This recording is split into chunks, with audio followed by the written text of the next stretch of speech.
When you make a game, all you start with is a blank piece of paper and a few big ideas.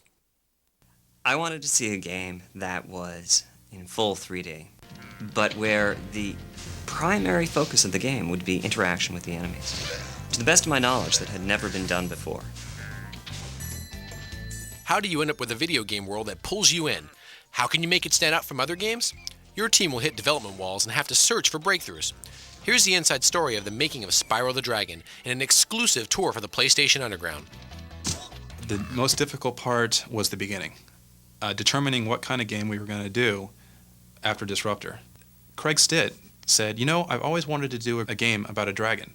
I've always loved dragons. To me, they are just the greatest creature. I mean, it's the combination of a Tyrannosaurus Rex with wings and breathes fire. I mean, you've got the best of everything in a dragon. And immediately everybody said, yeah, that's it. Because dragons can fly, they can run, they can flame, they can jump, they can do anything, and they're cool. In the game, you play the part of Spyro. An evil creature named Nasty Nork has cast a spell turning all other dragons into crystal statues. You have three major objectives in the game. The first is to rescue all the dragons, the second is to collect the treasure that Nasty has stolen from the dragons, and the third goal is to defeat Nasty himself. Designer Mark Cerny had come from such games as Disruptor, the Crash Bandicoot series, and Marble Madness. In Spyro, he had new ground he wanted to cover. I had this idea that you could do a panoramic 3D engine on the Sony PlayStation, where there wouldn't be any fog in the distance. And I challenged Alex Hastings to create such an engine. Most of what it takes to pull off that sort of panoramic engine, it comes around in, assembly draw routines. In fact, I told him very specifically how to go about creating it. He blew me off and did something totally different.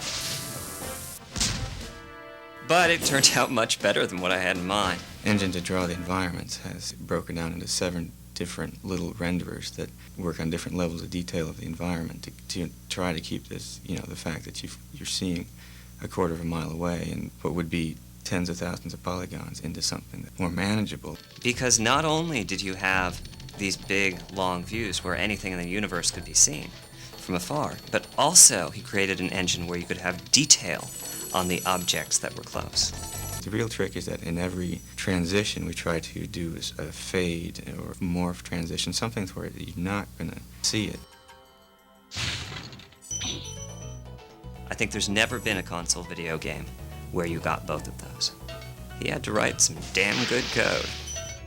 The fact that this game is coded specifically for the PlayStation is probably our biggest advantage. When you compare it to, say, a PC or other console platforms out there, the PlayStation is really different. The things it can do well is it can draw an enormous number of polygons. Some of those guys have 5,000 polygons in them. You'd never try to do that on any other console.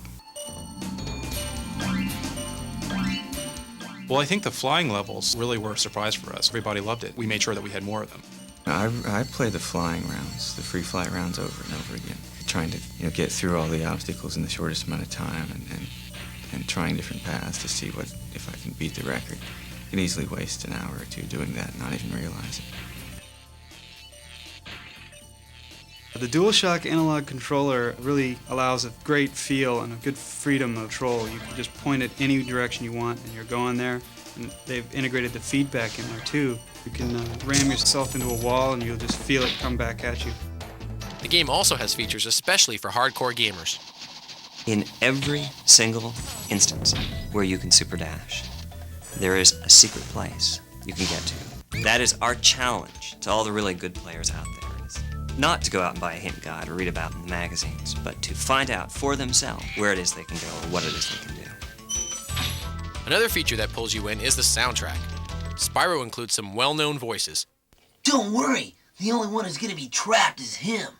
When we were putting together the voice of Spyro, we talked to Carlos Alazraqui first and last, as it turned out. I think we went through about maybe 5 or 6 versions, where he was like really, really young and had Lionel up in the nose, and then he was like really cooler and older, and they actually recorded something like that, but then they found out he was too mean. So then we just kind of did a mixture in between the two, where it's kind of like he's really kind of a go-getter kind of guy and kind of tough, but really kind of nice. Be on the lookout for North Commandos, Spyro. The other big voice part of the game is with the dragon. One of the voices that we've relied upon a lot is Clancy Brown, who's a well-known actor who was in Starship Troopers. The dragons are freed from their crystal, and then they give him advice and tell him how to play the game cryptically, you know, to teach him how to fly, how to use the buttons, where to go, what to say, who to do, who he has to fight, who he doesn't have to fight. As soundtrack and gameplay come together, is Spyro a world that pulls you in? It's already had an effect on the team. Actually, now, if you walk around the office, a lot of people speak in the voices of the characters. What? Album, album, album. Oh! Ow. You can put that on the tape, I know. That's the only thing I'm going to have on there.